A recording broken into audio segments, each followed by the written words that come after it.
Hello everybody, it's your boy Suboptimal Jedi here, the laziest photographer on the planet. I thought I'd tell you this journey that I went on in falling in love with this little guy over here. This is called the X-pro1, and this is a lovely camera because it's a rangefinder camera.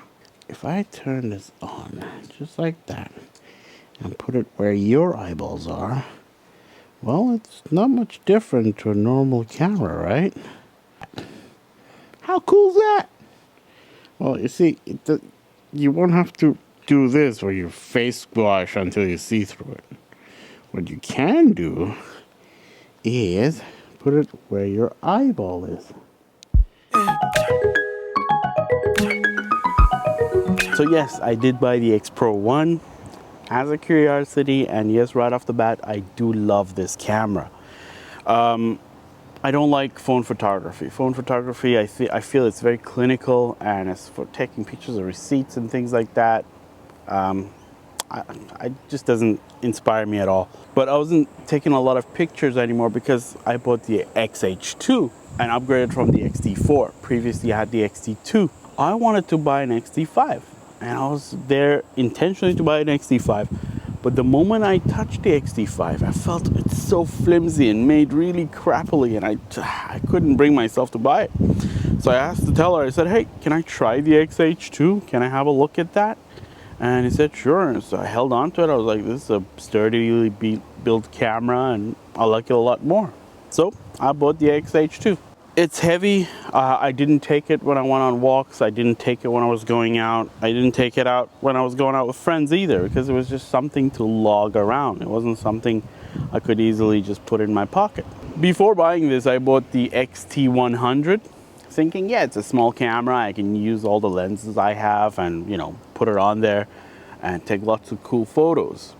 But one big problem with that was by the time you turn it on and it boots up and you can now take a photo, moment is gone. Or your friends are like, are you coming? Where, you know? It's just annoying. Especially at nighttime, it's just useless. So then I sold that and wanted to upgrade to a, let's say, an XM1, right? I thought, you know, these are old cameras, really cheap bodies. I could just use my collection of lenses with. Same problem there. It was just too slow. It was just not doing the job I wanted it to do. I went on to buying this camera, the X-pro1. It was a nice gentleman who sold it to me, and he actually delivered it to my house. Thank you for that. But right off the bat, when I saw this, it was a really cool camera. Holding it, everything was just nice with this. I don't know how to put it. It's just, it feels great in the hand. Right after that, I love my XF 23mm f1.4. I put it right on here. I started taking photo that same night. I took a photo and, you know, I was just like, okay, I'm taking a photo. It's nice. But what happened was it would draw the box. And when I took the photo, it was different to what I saw in the rangefinder. I was pretty mad. I kept working with it. It wasn't working. I upgraded the firmware on this thing. Still nothing would change. It was just weird. So I got really mad. I was like, oh man, I made another mistake. I bought another camera. So I put it up for sale, usually a bit higher price so that people haggle, because people love to haggle. So right off the bat, that same night, the person who sold it to me saw the message. Oh, you scumbag, you're trying to make money off this. I was like, yeah, I shouldn't be so, you know, so crazy and bipolar. I should just try to use this and give it a fair shot before I put it up for sale. That was my kind of first thing. So I slept on it. And the next day, I took out the 35mm f2 and I put it right on here and started taking photos. And I realized, wow, this camera is really made for that. I tried the lens there, which is the 35 f1.4, and it was just, oh, it was a beautiful marriage with this camera. I tried the Zeiss Tuit 32mm 1.8. Again, fantastic. And the cool thing is that in this camera, if you pull this lever here, it kind of magnifies the image. So the rangefinder so that it's more accurate to 35mm lenses. But then if you have a wider lens like the 18mm and you hold that, it'll go back to a wider rangefinder. So it's really intuitive and cool. So I was like, wow, now this is the appeal of the camera. I love this. I mean, there's only $1 on the top, but that does not stop me. Everything you need on this camera can be managed with a few levers and dials and you know, buttons. Really, you don't need any more than that. I rarely go into the digital settings. I love that about this camera. And realized that this is the way this camera is meant to work. When I was walking, when I was going for grocery shopping even, I would just take this and you know, take photos like this one here. And it was just like anytime I saw a composition, whip it out, turn it on. Like, see, I turn it on now and take a photo. And that's how fast it was working. It's still not as fast as these cameras like the X-T2, the X-T4, and especially the X-H2, but it still does a fantastic job. It's not so much to annoy you. And you know, even when I went out with friends and I would put this on the table, my friends were like, "Oh, that's a cool camera. Are you taking photos?" I'm like, "Yeah, I'm taking photos." So I would take their photos, they would take my photos, and they take a few photos. They realized that the thing in the middle was where the focus was, so they quickly got the hang of it and took great photos. The moment I handed them the camera, whereas when I hand them that camera, they're like, "Oh my God, what is this tank you've given me? Which one is the button?" So I really didn't know. I didn't like that experience. When I would bring the X-H2 and put it on the table, people would be like, "Oh my God, here he goes again. Oh, let me fix my hair, let me do this." They would take it too seriously. With this, I could just, while they're talking, take a few photos. And it was a good experience. So this went everywhere with me. I wouldn't even shoot in RAW. I would just shoot in JPEG because I downloaded a lot of these recipes from Fuji X Weekly, I think it is. The community has shared a lot of cool looks. You can program them in, and there's like 7 programmable modes that you can go out and shoot just like on the X-H2 or any other camera. And I was just shooting JPEG. And I was committing to those shots because at first I didn't respect the camera. It's like 16 megapixels. I got 40 megapixels, man. But who cares, right? And it was just this love for photography came back and not for cameras, you see? Like, it's very easy to fall in love with cameras and not photography. So I would just commit to the look and try different recipes and things like that. So this is where I get to the point where I was neglecting my other child, which was the X-H2. Now, I decided to exclusively now take the X-H2 on a photo shoot and try shooting with that, because I was like, I spent so much money on this, I gotta take it out. So in Brisbane, there's a fire festival where the airplanes fly really close to the water. Probably seeing footages of it right now, and it's a really cool day. So I thought I'll go and find a nice vantage point and take the camera and start shooting.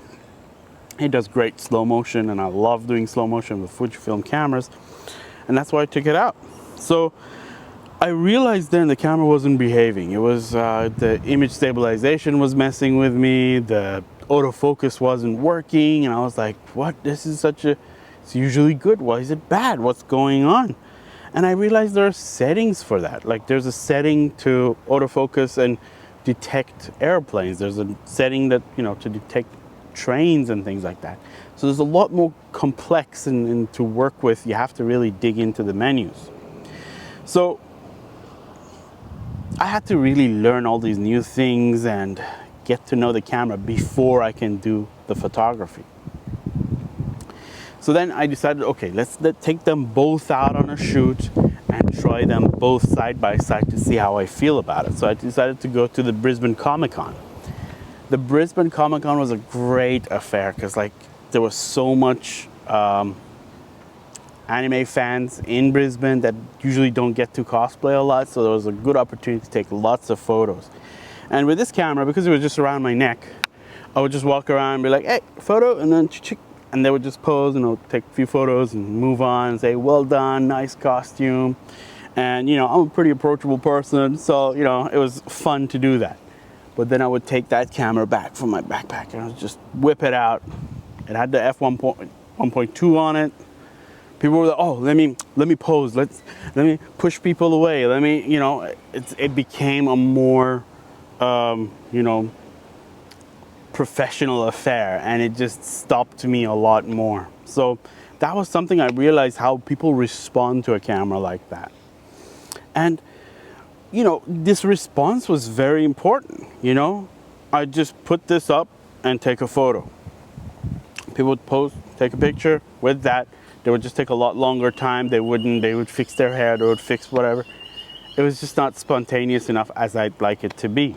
Taking photos with that just became a secondary thing. So I just had it in my backpack here, and this was around my neck, and I just keep putting it up.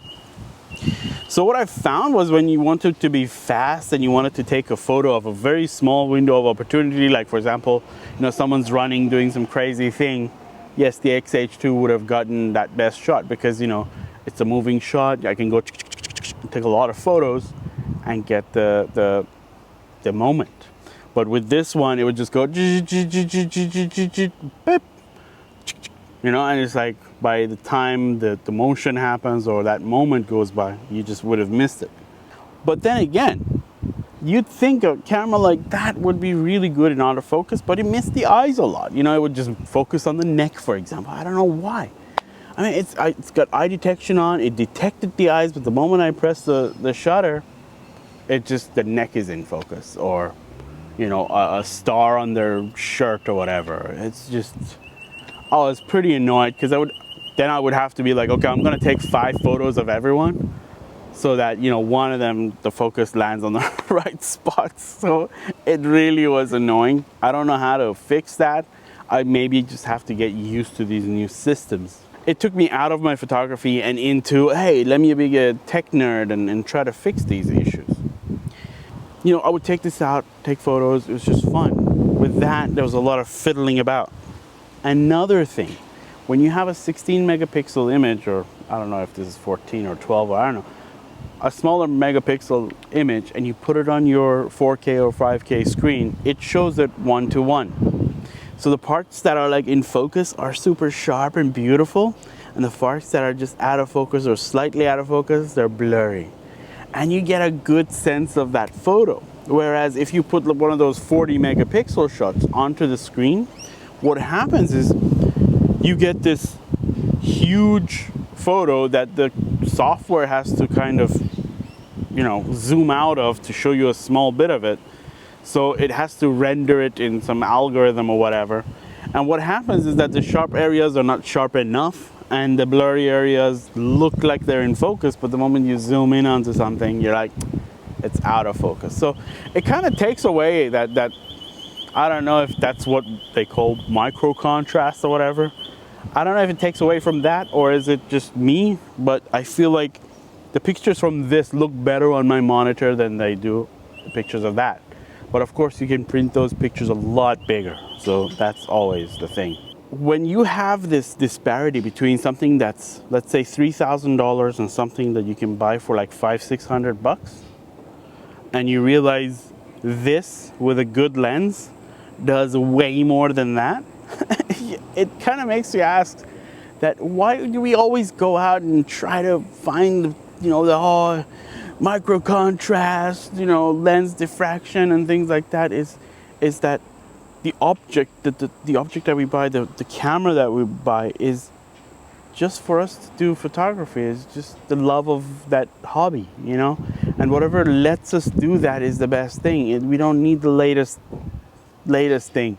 There was a video I did earlier about the differences between the Zeiss 12mm or 13mm versus the Fuji XF 16mm, and you can see I had that on the XT100 and it looked sharper than the Zeiss on this camera. So a good lens with an old camera is going to be a way better deal than a crappy lens with the best camera in the world. So invest on your lenses first, then any camera body is just going to serve you right. So I'm taking way more photos with this. I've had it for a shorter time than I've ever taken with that. So that's something you really have to think about when you're, you know, buying cameras and things like that. And, you know, whenever you're out there buying a camera, just take the camera, hold it. Is this a camera that makes you want to delve right into the features and find out all the neat stuff that it can do? Or is the camera you want to pick up and go and take photos with? And when it's the one that you want to take photos with, that's the camera you should get, okay? No matter what features it has. Now all the cameras can do all the things. So when you go to a shop, you hold the camera and you love it, you get that one. All right, so this is Suboptimal Cinema.